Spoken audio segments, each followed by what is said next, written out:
नमस्कार, मैं रतन सेन भारती। आज हम बात करेंगे बिहार की सियासत को लेकर। बिहार की सियासत में इन दिनों कई तरह के उठापटक देखने को मिल रहे हैं। सब कुछ स्थिर नहीं दिख रहा है। बिहार में इन दिनों महागठबंधन की सरकार है जिसके मुखिया नीतीश कुमार हैं, लेकिन महागठबंधन की दो बड़ी पार्टियों के बीच में सब कुछ ठीक नहीं चल रहा। वहीं विपक्ष लगातार सरकार पर हमलावर है, कई तरह के आरोप लगाए जा रहे हैं। पिछले दिनों जिस तरह से बिहार में शराबबंदी के मसले पर बीजेपी ने सरकार को घेरा है, उसके बाद से नीतीश कुमार और महागठबंधन पूरी तरीके से सत्ते में है। हालांकि सत्ता पक्ष के ही कई विधायक यह कहते हुए दिखाई दे रहे हैं कि बिहार में शराब को फिर से चालू कर देना चाहिए, लेकिन बिहार में जिस तरह से राजनीतिक पार्टियों की तरफ से बयान सामने आ रहे हैं, उसके बाद से सियासत का पारा इन दिनों गर्माता जा रहा है।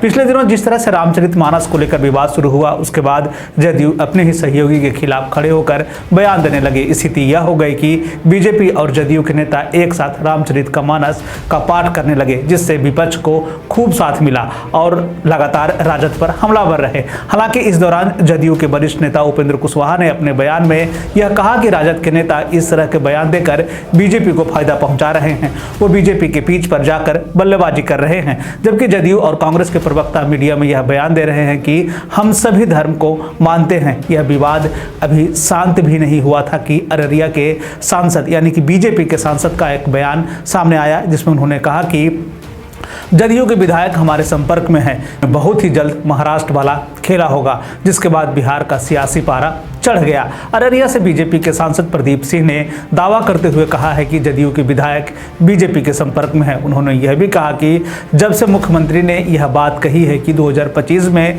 राजपाट तेजस्वी को सौंप देंगे, उसके बाद से जदयू के विधायक और सांसदों में नाराजगी साफ तौर पर देखी जा रही है। इसी दौरान बीजेपी नेता प्रदीप सिंह ने कहा कि जदयू के कई विधायक बीजेपी के संपर्क में हैं। उन्होंने कहा कि अभी कुछ दिन इंतजार करिए, जल्द ही बिहार में महाराष्ट्र वाला खेला होगा। उन्होंने यह कहा कि वे ये बात केवल राजनीतिक बयानबाजी के लिए नहीं कह रहे हैं, बल्कि पूरी जिम्मेदारी के साथ ये बात कह रहे हैं। उन्होंने कहा कि जल्द ही वे इस मामले में पूरा खुलासा करेंगे। हालांकि नीतीश कुमार कई बार मंच से और मीडिया में भी यह बात का जिक्र कर चुके हैं कि हम आज अगर महागठबंधन के साथ हैं तो इसमें हमारे अपने विधायक और सांसदों ने मिलकर महागठबंधन में आने का फैसला किया है। हालांकि इस पूरे मसले पर जदयू के प्रवक्ता डॉक्टर सुनील ने इसे सिरे से खारिज कर दिया। उन्होंने कहा कि बीजेपी के सांसद जो भी दावा करें, लेकिन उन्हें सच के बारे में पता है। जदयू नेता ने कहा कि टूट वाला कोई भी ट्रैक रिकॉर्ड जदयू का नहीं रहा है। दूसरी पार्टी के दर्जनों नेता जदयू में शामिल हो चुके हैं। जदयू एकजुट है।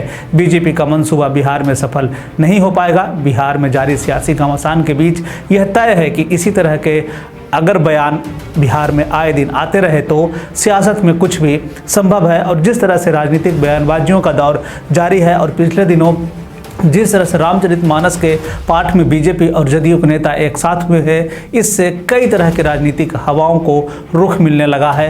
आरजेडी को अभी संभलने की जरूरत है, जदयू को भी दोनों को साथ में मिलकर बात करने की जरूरत है। हालांकि तेजस्वी यादव ने साफ तौर पर कहा है कि महागठबंधन के दो ही नेता हैं, एक नीतीश कुमार और दूसरा लालू प्रसाद यादव। ऐसे में आगे देखना है कि बिहार की सियासत में किस तरह के उठापटक देखने को मिलते हैं। फिलहाल के लिए इतना ही। मुझे दीजिए इजाजत।